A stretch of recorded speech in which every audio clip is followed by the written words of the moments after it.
श्री राधा सर्वेश्वर निम्बार्काचार्य भगवान की जय, श्री हंस भगवान की जय, श्री सतगुरुदेव भगवान की जय, श्री वृंदावन धाम की जय, श्री वृंदावन वाके बिहारी लाल युगल सरकार की जय, श्री श्यामा कुंज बिहारी श्री हरदास जी महाराज की जय। आप सभी भारतवासियों को हृदय से नमन। और आपने जो श्राद्ध पक्ष में अपने पितरों की सेवा की होगी बहुत अच्छे से, और नवरात्रों में भी माता रानी के आनंद का लाभ उठाया होगा, क्योंकि माता रानी के नवरात्रे जो है वो साल में 4 बार होते हैं, जो 2 प्रत्यक्ष रूप में और 2 अप्रत्यक्ष रूप में होते हैं। तो कन्या लांगराओं को जमाने का आनंद बहुत अतुलनीय होता है। और मैं इन्हीं शब्दों के साथ आपसे विनम्र निवेदन करता हूँ फिर से एक बार कि आप कि जो भी आराध्य हैं उनसे आप प्रार्थना करें और गौवंश की हत्या शीघ्र रुके, ऐसी प्रार्थना करें। आज हम पाशा कुंसा एकादशी महात्म को कहेंगे और सुनेंगे भी। आश्विन मास के शुक्ल पक्ष की एकादशी पाशा कुंसा एकादशी महात्म की जय। युधिष्ठिर बोले कि हे भगवान, आश्विन मास के शुक्ल पक्ष की एकादशी का क्या नाम है तथा उस व्रत के करने से कौन कौन से फल मिलते हैं, यह सब कृपा पूर्वक कहिए। उस पर श्री कृष्ण भगवान बोले, हे राजन, आश्विन मास के शुक्ल पक्ष की एकादशी का नाम पाशा कुंसा है।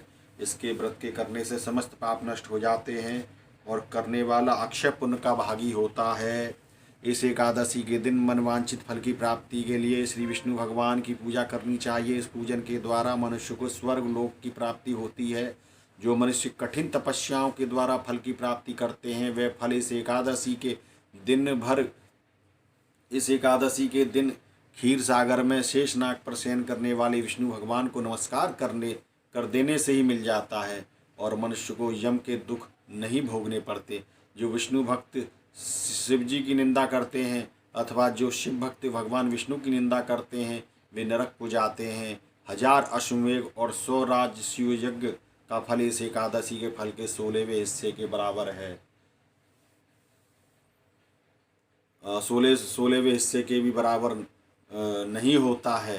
अर्थात इस एकादशी व्रत के समान संसार में अन्य कोई व्रत नहीं है। इस एकादशी के दिन समान विश्व में पवित्र तिथि नहीं है। जो मनुष्य एकादशी व्रत नहीं करते उन्हें पाप घेरे रहते हैं। यदि कोई मनुष्य किसी कारण के वश में होकर केवल इस एकादशी का उपवास भी करता है तो उसे यम दर्शन नहीं होते। इस एकादशी के व्रत से मनुष्य को स्वस्थ शरीर, सुंदर स्त्री तथा धन धान मिलता है और अंत में स्वर्ग की प्राप्ति होती है। जो मनुष्य इस एकादशी के व्रत में रात्रि जागरण करते हैं उन्हें बिना किसी रोग के स्वर्ग मिलता है।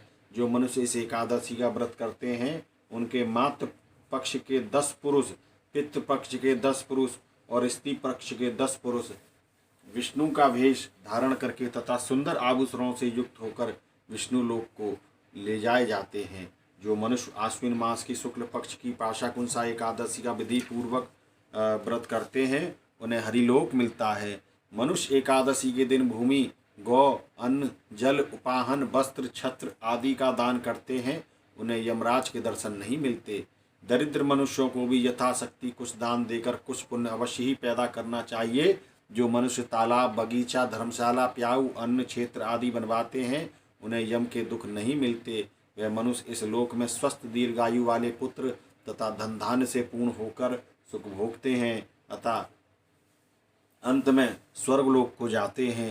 हे राजन, इन सब का सारांश यह है कि जो मनुष्य धर्म करते हैं उन्हें सुख मिलता है और जो अधर्मी होते हैं उन्हें दुर्गति भोगनी पड़ती है। यही पाशा कुंसा एकादशी का महत्व है। इस सभी से विनम्र निवेदन है कि एकादशी व्रत रखने का चेष्टा करें और यथा स्थिति आप अपने द्वारा जो भी पुण्य कर सकते हैं वो अवश्य कीजिएगा। अब हमारी अगली एकादशी जो होगी वो रमा एकादशी का महात्म सुनेंगे और कार्तिक मास भी शुरू होने वाला है, उसका भी आनंद लेंगे। जय जय श्री राधे।